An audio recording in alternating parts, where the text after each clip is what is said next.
Hi guys, it's Jen here at Check Her Joy, and this time I'm going to try to review both the legendary Star-Lord comics and Groot. These are both from Marvel. I think they're both 2015, 2016-ish. They follow individual characters within the Guardians of the Galaxy series. Star-Lord follows Peter Quill, who is Star-Lord. Groot follows Groot. Pretty obvious.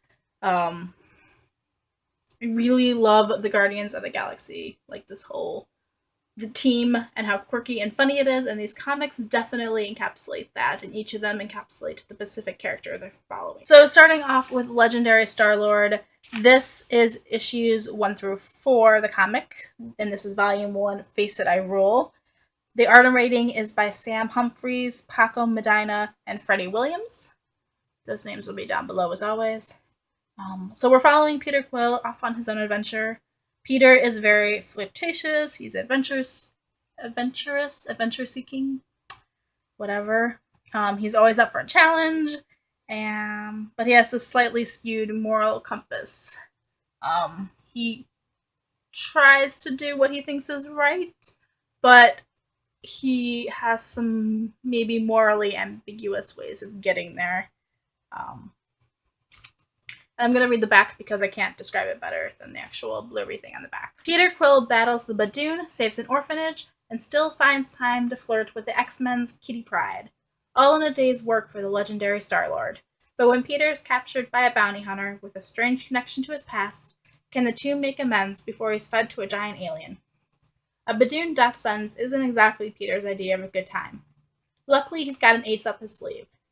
But Star-Lord soon encounters the all-powerful Titan responsible for so much mayhem in his life, Thanos. It's a battle to end all battles, unless Star-Lord somehow survives, and if he does, the vicious Mr. Knife and the ancient cosmic artifact known as the Black Vortex are waiting. So, this one's really... it's quirky? That's kind of the way I would describe it. And all over the place. Sort of, just like Quill. I really love the fact that this comic and this series never really takes itself too seriously. Like, Peter's out there, he kind of just goes with the flow.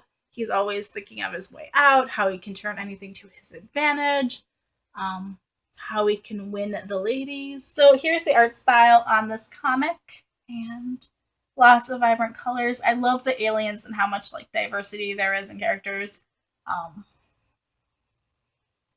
It's cool. Lots of space fighting and action. Basically, I love this ride and just the fact that anything could possibly happen in this series, and it does. So in this series, Peter picks up a new ship and it has an onboard AI, and I love the way that Lydia, the computer, interacts with him and is trying to like get him to go talk to Kitty, who's his girlfriend in the X-Men, but like Peter doesn't want to do it. I love the way that the aliens show up and what they look like. I'm kind of just aboard for the adventure in this one.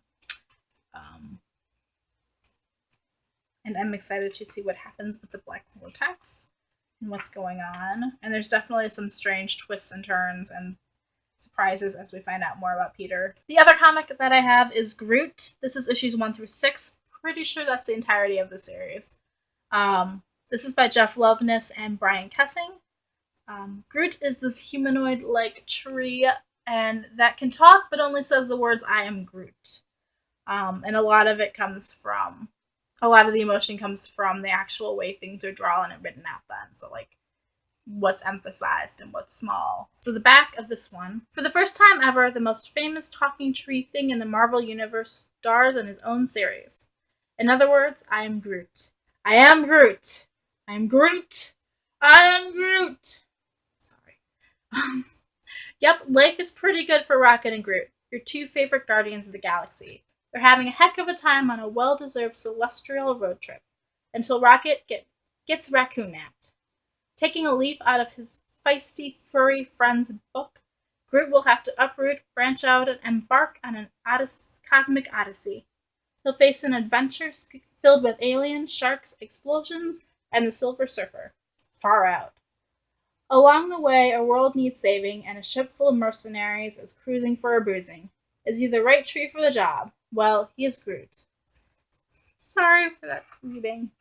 Okay. I love how much can be communicated through the art and the way that things are written, because Groot doesn't really have dialogue.